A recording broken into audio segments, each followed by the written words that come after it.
ప్రియమైన ఆత్మీయులారా అందరికీ నమస్కారం. మానవ జీవితంలో మనిషి పుట్టినప్పటి నుంచి చనిపోయేదాకా ఎన్నో రకాల సంబంధ బాంధవ్యాలలో మనిషి జీవితం అనేది నడుస్తూ ఉంటుంది. అంటే బాల్యంలో ఉన్నప్పుడు, తల్లి గర్భంలో ఉన్నప్పుడు తల్లితో మొదలైనటువంటి ఆ సంబంధం ఏదైతే ఉందో, తల్లి గర్భం నుండి బయటికి వచ్చాక కుటుంబ సభ్యులతో, అంటే తండ్రి, అన్నదమ్ములు, అక్క చెల్లెళ్ళు, తర్వాత బంధువులు, ఇలా ఒక సంబంధ బాంధవ్యాలలో జీవితం అనేది సాగుతూ ఉంటుంది. సమాజం అంటేనే సంబంధాల అల్లిక. Society is a web of relationships. ఎన్నో రకాల సంబంధాలు మనము సమాజంలో చూస్తూ ఉంటాం. అంటే మనిషికి మధ్య ఉన్నటువంటి సంబంధం మానవత్వం. అదేవిధంగా రక్త సంబంధీకుల మధ్యలో ఉండేటటువంటి సంబంధం ఏదైతే ఉందో అది బాంధవ్యం. రక్త సంబంధం కాకుండా సమాజపరంగా వచ్చినటువంటి సంబంధాలు ఏవైతే ఉన్నాయో అవి ఒక హృదయంతో, మనసుతో ముడిపడినటువంటి సంబంధాలు. ఇలా అనేక రకాల రిలేషన్స్లో మనిషి జీవితం అనేది ఇంటర్ డిపెండెంట్గా సాగుతూ ఉంటుంది. అంటే మనిషి జీవితం అనేది ఇండిపెండెంట్ కాదు, ఇంటర్ డిపెండెంట్. అంటే ఒకళ్ళ మీద ఒకళ్ళు ఆధారపడి జీవించేటటువంటి జీవిత విధానం. అంటే ఇక్కడ మానసికంగా ఇండిపెండెన్సీ ఉన్నంత మాత్రాన శారీరకంగా మనం కొన్ని పనులు చేస్తున్నప్పుడు, ఈవెన్ కుటుంబంలో తీసుకున్నా, సమాజంలో తీసుకున్నా, ఒక సంస్థలో తీసుకున్నా, మీరు ఎక్కడైనా తీసుకోండి, సమాజంలో ఒక గ్రూప్ వర్క్ అనేది జరుగుతూ ఉంటుంది. ఒక మనిషి ఇండివిజువల్గా వర్క్ చేసిన దానికంటే కూడా గ్రూప్ వర్క్ చేస్తే చాలా త్వరగా ఆ పని కంప్లీట్ అవ్వడమే కాకుండా చాలా ఎనర్జెటిక్గా కూడా అవుతుంది. ఎందుకంటే ఒక 5గురు కలిసి ఒక సంకల్ప బలంతో ఎక్కడైతే ఒక పని చేస్తారో, ఎక్కడైనా ఒక కార్యాన్ని నిర్వర్తిస్తారో ఆ పని చాలా సక్సెస్ఫుల్గా జరుగుతుంది. అంటే వ్యక్తిగతంగా చేస్తే పనులు అవ్వవా అంటే అవుతాయి, కాకపోతే కొంత సమయం పడుతుంది. అదే 4గురు కలిసి ఆ పని చేసినప్పుడు ఆ పని లోపల ఇంటెన్సిటీ, అంటే ఒక 5గురు వ్యక్తులు ఒకే సంకల్ప బలంతో, ఒకే దీక్ష దక్షతతో, ఒకే కార్యం పైన వాళ్ళ దృష్టిని లగ్నం చేసి దాన్నే పరమావధిగా ఆ పని మీదే ధ్యాసతో చేస్తూ ఉంటారో చాలా త్వరగా ఆ వర్క్ అనేది కంప్లీట్ అయిపోతుంది. సో కాబట్టి ఇండివిజువల్గా చేసే వర్క్ అంటే కూడా ఈ గ్రూప్ వర్క్కి ఎక్కువ ఇంపార్టెన్స్ ఉంటుంది సొసైటీలో. అంటే ఎస్పెషల్లీ సమాజానికి చేసేటటువంటి పనులు, అది ఒక ఉద్యమం కావచ్చు, ఒక విప్లవం కావచ్చు, ఒక ధర్మ ప్రచారం కావచ్చు, లేదంటే ఒక సంస్థని నడిపించడం కావచ్చు, లేదా సమాజానికి ఉపయోగపడే ఎలాంటి పనులు చేసినా, ఒక కార్యాలయం నిర్వహించడం కావచ్చు, ఇలా పబ్లిక్ అండ్ ప్రైవేట్ సెక్టార్స్లో అనేక రకాల రంగాలలో, ఇటు సేవా రంగంలో, ఇటు ఆధ్యాత్మికతలో మనం తీసుకుంటే ఈ గ్రూప్ వర్క్ అనేది ఎక్కువ ఇంపార్టెన్స్ ఉంటుంది. ఎందుకు అంటే ఈ గ్రూప్ వర్క్లో చేసినప్పుడు ఒక ఇంటెన్సిటీ అనేది ఎక్కువ ఉంటుంది. ఇండివిజువల్గా చేసినప్పుడు సంకల్ప బలం ఉన్నప్పటికీ కూడా ఆ కార్యం జరగడానికి కొంత సమయం పడుతుంది. వ్యక్తిలాగా అఫ్కోర్స్ ఏదైనా ఒక కార్యం ఒక వ్యక్తి నుంచే మొదలవుతుంది, కానీ మెల్లిమెల్లిగా అది సమాజపరమై ఒక సమిష్టి కృషితోనే అది ఫుల్ఫిల్మెంట్ అనేది జరుగుతూ ఉంటుంది. ఇలా ఒక మనిషి భౌతిక ప్రపంచంలో జీవించేటప్పుడు అనేక రకాల రిలేషన్స్లో తను ఉండి అనేక రకాల పనులు చేస్తూ ఉంటాడు. అంటే అఫ్కోర్స్ ఆధ్యాత్మిక జగత్తులో వచ్చాక మనం ఎన్ని బంధాలను ఏర్పరచుకున్నా ఆఖరికి మన స్వయంతో ఒకటైపోయేటటువంటి క్రమంలో మనము ఏకాంతంలోకి, ఒంటరితనంలోకి, కైవల్య స్థితిలోకి తప్పకుండా వెళ్ళాల్సిందే. ఈ సంబంధ బాంధవ్యాలు అనేవి భౌతిక ప్రపంచంలో మనం జీవిస్తున్నంత కాలం ఇవి ఉపయోగపడతాయి, ఒక పని చేయడానికి ఉపయోగపడతాయి. కానీ మళ్ళీ అంతర్యాత్ర చేస్తున్నప్పుడు, అంటే స్వయంతో యాత్ర వదిలేసి అంతర్యాత్ర చేస్తున్నప్పుడు తప్పకుండా మళ్ళీ ఏకాంతంలోకి వెళ్ళవలసిందే ఎవరైనా. కానీ భౌతిక ప్రపంచంలో మనం చేస్తున్నటువంటి వర్క్ ఫుల్ఫిల్ కావాలంటే తప్పకుండా ఈ ఆజీవిక, దీన్ని బుద్ధుడు ఏమంటాడంటే సమ్యక్ ఆజీవిక అంటాడు. Right relationships. ఈ రైట్ రిలేషన్షిప్స్ అనేవి ఎలా ఉంటాయి అంటే ఒక ప్రేమతో కూడినటువంటి సంబంధాలు, మానవత్వంతో కూడిన సంబంధాలు, కరుణతో కూడిన సంబంధాలు, తర్వాత ఒక స్నేహభావంతో కూడినటువంటి సంబంధాలు, తర్వాత మైత్రి బంధాలు, ఇలా అనేక రకాల రిలేషన్స్ మనం చూస్తూ ఉంటాం. సరే, ఎన్ని రకాల సంబంధాలు ఉన్నప్పటికీ కూడా ఈ సంబంధాలన్నిటికీ మూలం ఏంటంటే ఒకటి ప్రేమ, రెండవది స్నేహం. ప్రేమ అనేది మనిషి జన్మకి, మనిషి జీవిత గమనానికి, తర్వాత ప్రకృతి ధర్మానికి ఒక ప్రాణంలాగా ఉంటుంది. ప్రేమ వేరు, కోరిక వేరు. ప్రేమ అనేది హృదయ చక్రానికి సంబంధించినటువంటిది అయితే ఈ కోరిక అనేది మూలాధార చక్రానికి సంబంధించింది. ఒక విధంగా చెప్పాలంటే శరీరానికి సంబంధించింది. శరీరం, మనసు, హృదయం మమేకత్వంలో జీవితం అనేది ముందుకు వెళ్తూ ఉంటుంది. ఈ వెళ్తున్నటువంటి క్రమంలో అనేక రకాలైనటువంటి ఒడిదుడుకులు ఎదుర్కొంటూ ఒక మనిషి గమ్యాన్ని చేరుతాడు. కానీ ఈ ప్రేమ అనేది అన్ని రకాల సంబంధాలకి ఒక మీడియం లాగా ఉంటుంది, ఒక మాధ్యమం లాగా ఉంటుంది. ఏ రిలేషన్స్లోనైనా కానీ లవ్ అనేది లేకపోతే, కంపాషన్ అనేది లేకపోతే ఆ రిలేషన్ అనేది వ్యామోహంతో, కోరికలతో, అనేక రకాల స్పర్ధలతో ఉంటుంది. కాబట్టి అన్ని బంధాలకి మూలం ఏంటంటే ప్రేమతత్వం. అందుకే కొంతమంది జ్ఞానులు ఏమంటారంటే ప్రకృతి తత్వాన్ని, దైవత్వాన్ని ప్రేమతత్వంతో పోలుస్తారు. అంటే ఎక్కడైతే ప్రేమ ఉంటుందో అక్కడ వెలుగు ఉంటుంది, ఎక్కడైతే ద్వేషం ఉంటుందో అక్కడ అంధకారం ఉంటుంది.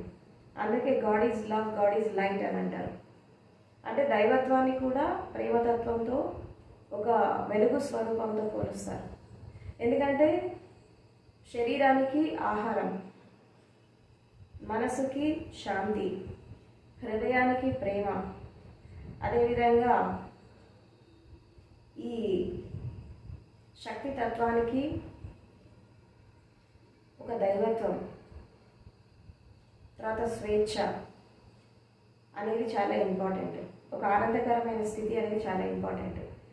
సో భౌతిక జీవితంలో ఒక వ్యక్తి జీవిస్తున్నప్పుడు ఈ ప్రేమ సంబంధం అనేది, తర్వాత అది స్నేహంలాగా మారినప్పుడు, వ్యక్తి నుంచి మొదలైనటువంటి ఆ రిలేషన్ అనేది సమిష్టికి వెళ్ళినప్పుడు, అదేవిధంగా ప్రపంచానికి విస్తరించినప్పుడు, విశ్వానికి విస్తరించినప్పుడు అదే మైత్రి బంధం అయిపోతుంది.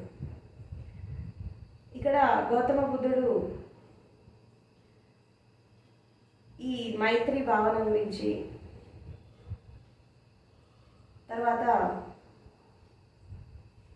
ఈ స్నేహబంధం గురించి చాలా చక్కగా వివరిస్తాడు. ఎందుకంటే మనిషి లోపల దైవిక లక్షణాలు అనేవి ఉంటాయి. వీటిని బ్రహ్మ విహారాలు అని అంటారు.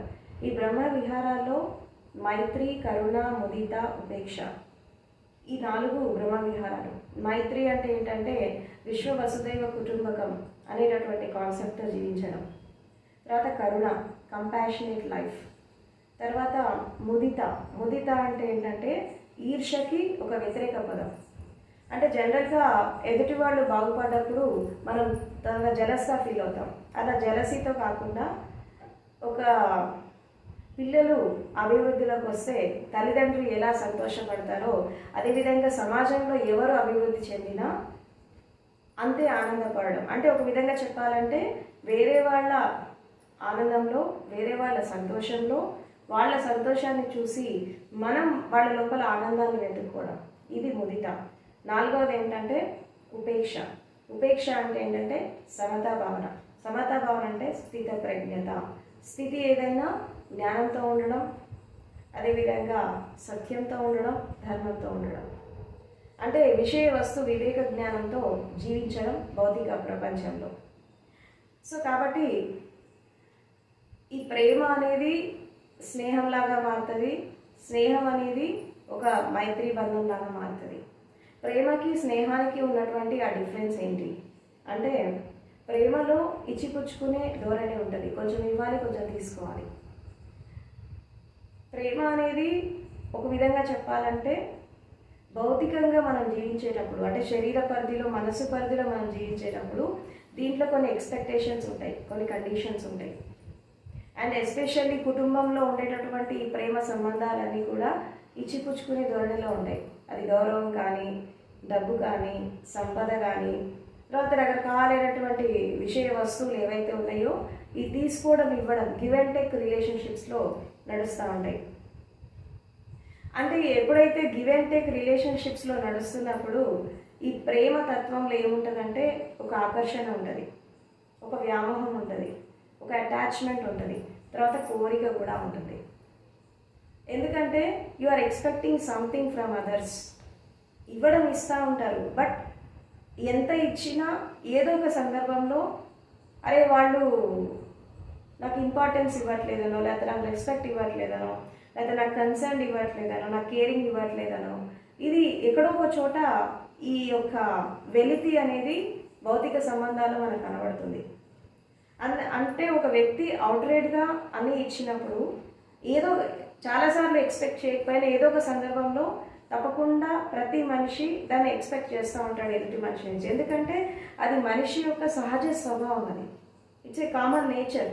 అంటే ప్రతి జీవి కూడా మనం ఏదైనా ప్రేమను పంచితే అది కూడా పంచుతూ ఉంటుంది. అంటే భౌతిక ప్రపంచంలో ఈ రిలేషన్స్లో ఉన్నప్పుడు ఈ ప్రేమ బంధం అనేది గివ్ అండ్ టేక్ రిలేషన్షిప్స్లో ఉంటుంది అనమాట.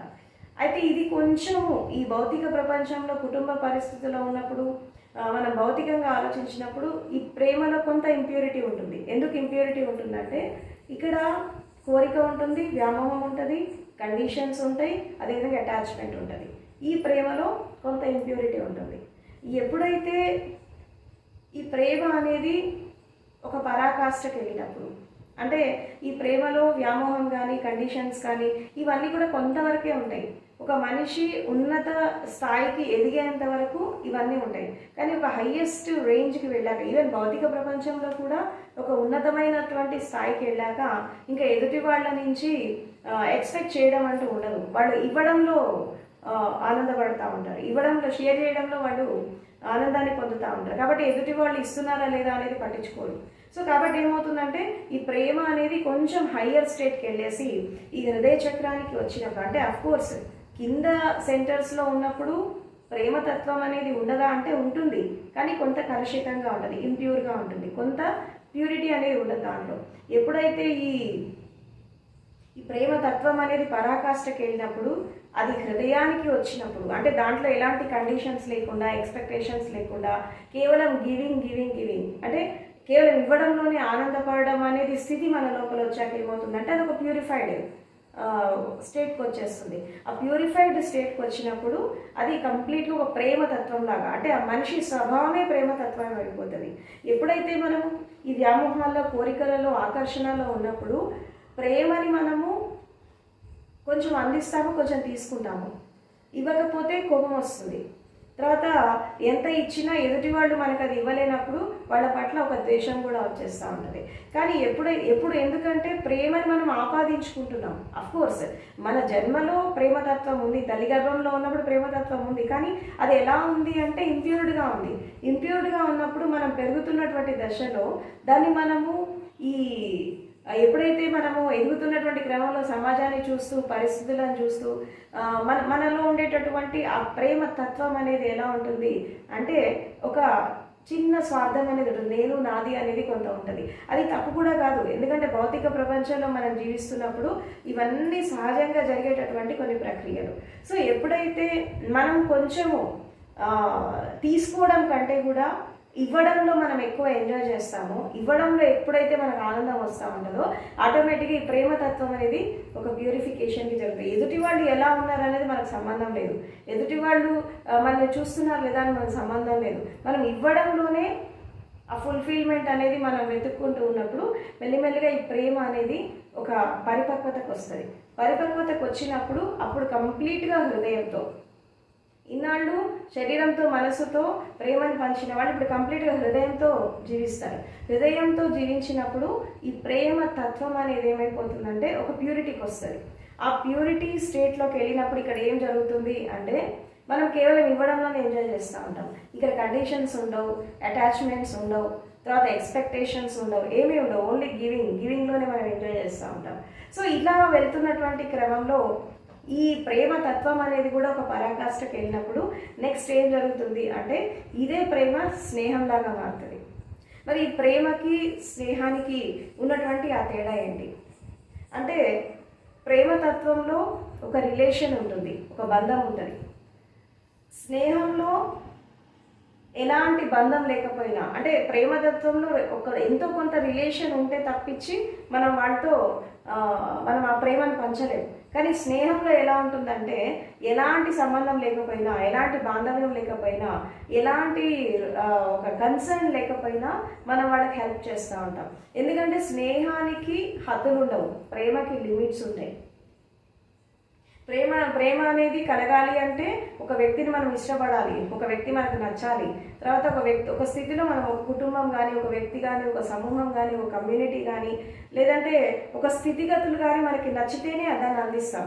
కానీ స్నేహంలో అలా కాదు. వాళ్ళు మన రిలేషన్ అయినా కాకపోయినా, మన కమ్యూనిటీ అయినా కాకపోయినా, మనతో కలిసి ఉండకపోయినా ఈ ఫ్రెండ్లీనెస్ అనేది ఎలా ఉంటుందంటే టోటల్గా అన్ని హద్దులు చెరిపేసుకుంటుంది. అంటే ఈ సమాజం ఎన్నైతే ఈ కట్టుబాట్లు, ఈ ఆచార వ్యవహారాలు, సాంప్రదాయాలు, ఈ రకరకాల బంధాలు ఏదైతే ఏర్పరిచి సమాజం కట్టిపడేసిందో స్నేహం అనేది ఏం చేస్తుందంటే వీటన్నిటినీ తెంచేసుకొని స్వేచ్ఛగా ఈ సమాజంలోకి వెళ్ళిపోతూ ఉంటుంది. స్వేచ్ఛగా వెళ్ళిపోయినప్పుడు ఈ ప్రపంచమే ఒక కుటుంబం లాగా, ఈ కంప్లీట్ సొసైటీ ఒక కుటుంబం లాగా అందరితో సరిసమానంగా జీవిస్తూ అందరికీ అన్ని రకాల సహాయ సహకారాలు అందిస్తూ ఎలాంటి ఎక్స్పెక్టేషన్స్ లేకుండా ఈ స్నేహభావం అనేది పెరుగుతూ ఉంటుంది. అయితే భౌతిక ప్రపంచంలో మనం జీవిస్తున్నప్పుడు మనం ఎంతోమందితో ఫ్రెండ్షిప్ చేస్తాము. మరి ఈ స్నేహం అనేది ఎన్ని రకాలుగా ఉంటుంది, ఎన్ని రకాల మంది స్నేహితులు ఉంటారు, ఎన్ని రకాల స్నేహభావాలు ఉంటాయి అని చెప్పి గౌతమ బుద్ధుడు ఈ సిగలో వాద సుత్త అని ఒక సూత్రంలో చెప్తాడు ఆయన. అంటే ఈ మైత్రి భావనకి సంబంధించినటువంటి ఒక సూత్రంలో ఏం చెప్తాడంటే ప్రపంచంలో స్నేహం 4 రకాలుగా ఉంటుంది అని అంటాడు. ఫస్ట్ టైప్ ఆఫ్ స్నేహం ఏంటంటే protector and helper. Protector and helper అంటే ఏంటంటే వీళ్ళు ఎలా ఉంటారు అంటే ఆపదలో ఉన్నప్పుడు ఆదుకుంటారు. తర్వాత ఇక్కడ గివ్ అండ్ టేక్ రిలేషన్షిప్స్ ఉంటాయి, అంటే ఇచ్చి పుచ్చుకునేటటువంటి ధోరణి ఉంటుంది. దాని తర్వాత ఏది ఉన్నా కానీ షేర్ చేస్తూ ఉంటారు. అంటే ఇక్కడ ఇవ్వడం తీసుకోవడం అంటే సహాయపడము, సహాయం అందుకోవడం, అంటే వాళ్ళు హెల్ప్ చేస్తూ ఉంటారు, అవసరమైతే ప్రొటెక్షన్ కూడా ఇస్తూ ఉంటారు. ఇది ఫస్ట్ టైప్ ఆఫ్ స్నేహం అన్నట్టు. ఇక రెండో రకము ఎట్లా ఉంటారంటే ఎండ్యూరర్స్ అంటారు వీళ్ళని.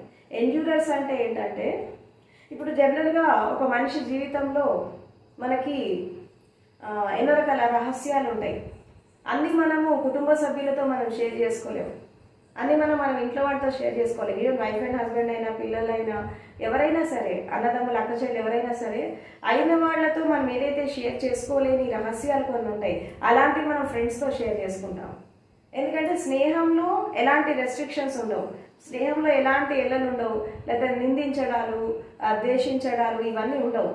ఇది కేవలము ఒక స్నేహబంధం అనేది ఎలా ఉంటుంది అంటే ఏది చెప్పినా కానీ ఒక తల్లి పిల్లలు చేసిన తప్పులను ఎలాగైతే కడుపులో దాచుకుంటుందో అదేవిధంగా ఒక మంచి స్నేహితుడు, ఈ ఎండ్యూరర్స్ అనే వాళ్ళు ఎలా ఉంటారంటే మీరు ఏ రహస్యం చెప్పినా వాళ్ళు కడుపులో దాచేసుకుంటారు, ఎవరి దగ్గర రివీల్ చేయరు.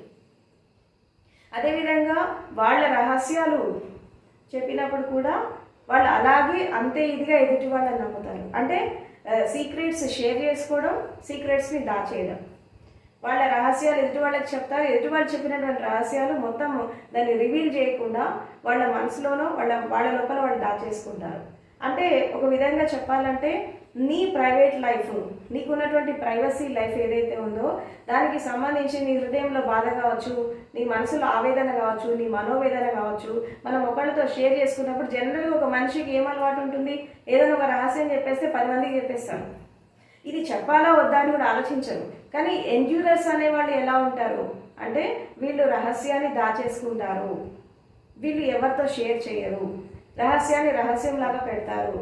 వాళ్ళ ప్రాణం పోయినా సరే, వాళ్ళ కంఠం మీదకి వచ్చినా సరే ఆ రహస్యాన్ని బయట పెట్టరు. ఎందుకంటే నీ జీవితాన్ని ప్రొటెక్ట్ చేయడానికి వాళ్ళు అవసరమైతే ప్రాణత్యాగం కూడా చేస్తారు.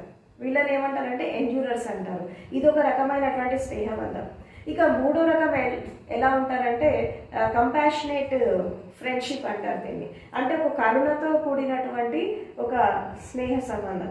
ఈ కరుణతో కూడినటువంటి స్నేహబంధం అనేది ఎలా ఉంటుందంటే ఇది ఆచార్యాస్లో, అంటే శిక్షకులు కానీ ఆచార్యులు కానీ, తర్వాత మనము జీవితంలో ముందుకెళ్తున్నటువంటి మార్గదర్శకులు ఉంటారు. ఆ మార్గదర్శకుల ద్వారా వచ్చేటటువంటి ఒక స్నేహబంధం ఏదైతే ఉందో కంపాషనేట్ ఫ్రెండ్షిప్ అంటారు ఇది. కంపాషనేట్ ఫ్రెండ్ ఎలా ఉంటారంటే మీరు జీవితంలో ఎదగడానికి, మీ ఎదుగుదలకి కారణమై ఉంటారు. అది టీచర్స్ కావచ్చు, ఉపాధ్యాయులు కావచ్చు, ప్రొఫెసర్స్ కావచ్చు. అంటే భౌతిక ప్రపంచంలో మనం విజ్ఞానపరంగా, తర్వాత మన కెరీర్ పరంగా మనం ఎదగడానికి ఉపయోగపడేటటువంటి ఒక స్నేహబంధం ఏంటంటే ఇది కంపాషనేట్ ఫ్రెండ్. ఈ కంపాషనేట్ ఫ్రెండ్స్ ఎలా చేస్తారంటే ఈ జీవితానికి ఒక గైడెన్స్ ఇస్తూ ఉంటారు. అంటే వీళ్ళకి ఎలాంటి స్వార్థం ఉండదు. ఇప్పుడు టీచర్స్ని తీసుకున్నా, మనము లెక్చరర్స్ని తీసుకున్నా, ప్రొఫెసర్స్ని తీసుకున్నా, వీళ్ళకి ఎలాంటి స్వార్థం ఉండదు. కేవలం వాళ్ళు ఈ విజ్ఞానాన్ని పంచడంలోనే వెళ్ళిపోతారు, ఈ మేధస్సుని పంచడంలోనే వెళ్ళిపోతూ ఉంటారు. ఈ వెళ్ళిపోతున్నటువంటి క్రమంలో ఒక విద్యార్థి లేదా ఒక స్టూడెంట్ ఒక ఉన్నతమైన స్థాయికి వచ్చినప్పుడు, ఒక కెరీర్ డెవలప్మెంట్ చేసుకొని వాళ్ళకు ఉన్నతమైన స్థాయికి వచ్చినప్పుడు వాళ్ళ పిల్లలు ఎదిగితే ఎంత సంతోషపడతారో విద్యార్థులు ఎదిగినా అంతే సంతోషపడుతూ ఉంటారు. వీళ్ళని ఏమంటారంటే కంపాషనేట్ ఫ్రెండ్స్ అంటారు. తర్వాత లాస్ట్ రకం ఎలా ఉంటారు స్నేహంలో అంటే వీళ్ళు ఒక మైత్రి భావనతో ఉంటారు. అంటే స్నేహం అనేది ఎక్కడైతే ఒక పరాకాష్ఠకు వస్తుందో అది మైత్రి లాగా మారుతుంది. ఈ మైత్రి బంధం అంటే ఏంటి మరి అంటే ఈ మైత్రి భావన అనేది ఎలా ఉంటుందంటే ఇప్పుడు మనం జనరల్గా ఫ్రెండ్షిప్ చేస్తే ఎలా చేస్తాము, కేవలం మనుషులతో చేస్తాము. ఒకవేళ కంపాషనేట్ ఫ్రెండ్షిప్లో కూడా అది ఎలా ఉంటుందంటే ఒక మార్గదర్శకత్వం ఇచ్చేటటువంటి క్రమంలో వీళ్ళకు కూడా కొన్ని పరిమితులు ఉంటాయి. కానీ మైత్రి భావనలోకి వెళ్ళినప్పుడు ఎలా ఉంటుందంటే కేవలం మనుషుల పట్లే కాదు, సకల జీవరాశుల పట్ల ఒక కరుణ వచ్చేస్తుంది. అంటే ఒక విధంగా చెప్పాలంటే సమస్త ప్రకృతి, సమస్త విశ్వం, తర్వాత సకల జీవరాశులు ఇంక్లూడింగ్ మనిషి, ఈ భూమి మీద ఉన్నటువంటి ప్రతి ఒక్క జీవరాశి పట్ల ఒక కరుణ ఉంటుంది, ఒక మైత్రి భావన ఉంటుంది, ఒక స్నేహభావం ఉంటుంది. ప్రపంచంలో ఎవరు ఎక్కడ బాధపడినా, ఎవరు ఎక్కడ ఇబ్బంది పడినా వాళ్ళు ఇక్కడ బాధపడుతూ ఉంటారు. వీళ్ళనే మనం ఏమంటామంటే కళ్యాణ మిత్రులు అని అంటాం. అంటే ఒక మనిషి కేవలం భౌతిక ప్రపంచ యాత్రనే కాకుండా ఆధ్యాత్మిక యాత్ర చేసి, అంటే ఇన్నర్ జర్నీ చేసి తన లోపల ఉండేటటువంటి ఈ నెగిటివిటీస్ తీసేసుకొని, అంటే శరీర శుద్ధి, మనశుద్ధి, భావశుద్ధి చేసుకొని వాళ్ళ లోపల ఈ డిజైర్స్ని తీసేసుకొని, వ్యామోహాలను తీసేసుకొని, అటాచ్మెంట్స్ని తీసేసుకొని ఈ ప్రేమ తత్వం అనేది ఎవరి లోపలైతే ఒక ప్యూరిఫికేషన్కి వెళ్ళిపోతుందో, ఈ స్నేహబంధం అనేది ఎవరి లోపలైతే ఒక ప్యూరిఫికేషన్కి వెళ్ళిపోతుందో వాళ్ళు మైత్రి భావనకి వెళ్తారు. ఈ మైత్రి భావనలో జీవించే వాళ్ళని మనం ఏమంటాం అంటే సద్గురువులు అని అంటాం. ఈ సద్గురువులు ఎలా ఉంటారంటే వీళ్ళు సత్యంతో, ధర్మంతో, శీలంతో ఉండడం, తర్వాత అనంతమైనటువంటి మైత్రి, అనంతమైనటువంటి కరుణ, అనంతమైనటువంటి ముదిత, అనంతమైనటువంటి ఉపేక్షతో జీవించడం, అంటే పరిపూర్ణమైనటువంటి బ్రహ్మ విహారాలతో జీవించడం. వీళ్ళు కేవలం మానవ కళ్యాణం కోసమే కాకుండా వాళ్ళకు స్వయం కళ్యాణం చేసుకొని మానవ కళ్యాణం కోసం వాళ్ళు కృషి చేయడమే కాకుండా సకల జీవరాశుల యందు ఒక మైత్రి భావన, ఒక కరుణాభావంతో జీవిస్తూ విశ్వ కళ్యాణం కోసం, లోక కళ్యాణం కోసం జీవించేవాళ్ళు. ఇలాంటి వాళ్ళనే మనము జ్ఞానులు అంటాం, వీళ్ళనే మనం కళ్యాణ మిత్రులు అంటాం.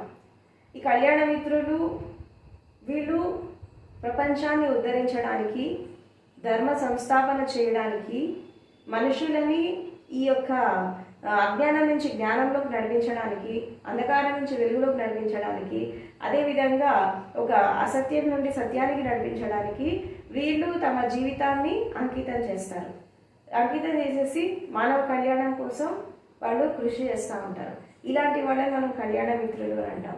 సో కాబట్టి స్నేహితులు అనేవాళ్ళు ఈ 4 రకాలుగా ఉంటారు. స్నేహం అనేది ఇన్ని రకాలుగా ఉంటుంది. కాబట్టి ప్రేమతత్వమైన, స్నేహబంధమైన ఈ రెండిట్లో కూడా ఇంప్యూరిటీస్ అనేవి ఎప్పుడైతే ఉంటాయి అంటే జనరల్గా ఫ్రెండ్స్ లాగా ఉండేసి నటించి మోసం చేసే వాళ్ళు కూడా ఉంటారు. ప్రేమ సంబంధంలో ఉంటూ వాళ్ళని బ్లేమ్ చేసే వాళ్ళు కూడా ఉంటారు. అంటే హిపోక్రటిక్గా ఉండకూడదు. అంటే ఇక్కడ మెయిన్ ఏంటంటే ఏ రిలేషన్షిప్లో అయినా ఎందుకు డిస్టర్బెన్సెస్ వస్తాయి, అది ఏ బంధమైనా ఎందుకు డిస్టర్బెన్సెస్ వస్తాయి అంటే బికాస్ ఆఫ్ హిపోక్రసీ. అంటే బయట కనిపించేది ఒకటి, లోపల ఉండేది ఒకటి. ఎప్పుడైతే చెప్పేది ఒకటి, చేసేది ఒకటి, కనిపించేది ఒకటి, ఆచరించేది ఒకటి, లోపల బయట డిఫరెంట్గా ఉన్నప్పుడు ఏమవుతుందంటే ఎప్పుడైతే ఈ లోపల ఉన్నది ఏదో ఒక టైంలో బయటకు వచ్చేస్తూ ఉంటుంది. ఆ బయటికి వచ్చినప్పుడు అక్కడ అది ఒక కాన్ఫ్లిక్ట్ అనేది తీసుకొని వస్తుంది రిలేషన్షిప్స్లో. కాబట్టి ప్రేమలో కానీ స్నేహంలో కానీ స్వార్థం ఉండదు, సంకుచితం ఉండదు, తర్వాత కపటం ఉండదు, మోసం ఉండదు, కుటిల బుద్ధి ఉండదు. ఈ 5 క్వాలిటీస్ లేకుండా ఉంటే అది ప్రేమ కానీ స్నేహం కానీ ఎలాంటి రిలేషన్షిప్ అయినా చాలా అందంగా ఉంటుంది, ఆనందంగా ఉంటుంది. అలాంటి వాళ్ళతో ఆ ప్యూరిటీ ఉన్నటువంటి మనుషులతో మనం ఎప్పుడైతే జీవిస్తామో లైఫ్ అనేది చాలా సక్సెస్ఫుల్గా వెళ్ళిపోతూ ఉంటుంది. కాబట్టి స్నేహం చెయ్యాలి కానీ స్వార్థం ఉండదు, ప్రేమించాలి కానీ దాంట్లో మోసబుద్ధి ఉండదు, కుటిల బుద్ధి ఉండదు. ఈ ప్రేమతత్వమైన, ఈ స్నేహబంధమైన ఒక మనిషి లోపల ప్యూరిటీని తీసుకురావాలి. ఆ స్నేహం ద్వారా, ఆ ప్రేమ ద్వారా మీ లోపల ఒక ఎదుగుదల రావాలి. తర్వాత మీ జీవితం ఒక ఉన్నతమైన స్థాయికి వెళ్ళాలి. మీరు ఎదగడమే కాకుండా వేరే వాళ్ళ ఎదుగుదలలో కూడా మీ వంతు సహకారం మీరు అందించాలి. సో ఇది నిజమైనటువంటి మైత్రి భావన. సో కాబట్టి ఈ స్నేహతత్వం అనేది చాలా మంచిది. ఎందుకంటే సమస్త విశ్వము, సమస్త ప్రకృతి, ఈ మొత్తం సృష్టి మొత్తం కూడా ఒక ఆర్గానిక్ యూనిటీ లాగా ఉంది. ఈ ఆర్గానిక్ యూనిటీ ఎలా ఉంటుంది అంటే ఈ భూమి మీద ఉండేటటువంటి గడ్డిపోచకి, అంతరిక్షంలో ఉండే గ్రహానికి కూడా సంబంధం ఉంటుంది. ఇక్కడ భూమి మీద ఒకటి డిస్టర్బ్ అయిందంటే ఇంకోటి డిస్టర్బ్ అవుతూ ఉంటుంది. ఎందుకంటే ఈ అన్ని రకాలైనటువంటి స్థితులని కలిపేటటువంటి అండర్ కరెంట్ లాగా ఒక ఎనర్జీ అనేది పనిచేస్తూ ఉంటుంది. ఈ ఆర్గానిక్ యూనిటీ అనేది డిస్టర్బ్ కాకుండా ఎనర్జీ పనిచేస్తూ ఉంటుంది. ఎక్కడైతే ఒక జీవి డిస్టర్బ్ అయినప్పుడు, అది ఏదైనా కానీ మనిషి కావచ్చు, ఒక జంతువు కావచ్చు, ఏదైనా కావచ్చు, ఒకటి డిస్టర్బ్ అయినప్పుడు ఇంకోటి కూడా డిస్టర్బ్ అవుతూ ఉంటుంది ఇంకో చోట. అందుకే మనకి భారతదేశంలో ఈ అహింసకి ఎందుకు ఇంపార్టెన్స్ ఇచ్చారు, హింస చేయొద్దు అని అన్నారు. ఎందుకు అహింస పరమధర్మం అని ఎందుకు చెప్పారంటే, ఎందుకు మనస వాచ కర్మణ మనం ఎవరిని హింసించద్దు అని ఎందుకు చెప్తారు, ఏ జీవిని ఏ మనిషిని హింసిద్దని ఎందుకంటారంటే ఇక్కడ ఒక జీవి డిస్టర్బ్ అయితే అక్కడ అనేక రకాలుగా డిస్టర్బెన్సెస్ జరుగుతూ ఉంటాయి. ఎందుకంటే ఈ సమస్త సృష్టి మొత్తం ఒక ఆర్గానిక్ యూనిటీ లాగా, ఒక సంపూర్ణమైనటువంటి ఒక ఐకమత్యంతో, ఒక ప్రేమతత్వంతో, ఒక శక్తితత్వంతో, ఒక మైత్రి బంధంతో ముడిపడి ఉంది సమస్త చరాచర జగత్తు అంతా కూడా.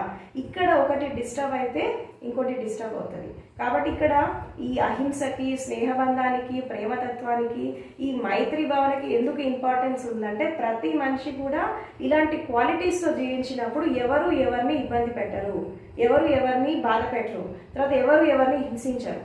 ఇప్పుడు మనిషి జీవితం అనేది 4 రోజుల భాగవతం. ఇది లైఫ్ అనేది ఎప్పుడు ఎక్కడ ఎలా ఎండ్ అవుతుందో తెలీదు.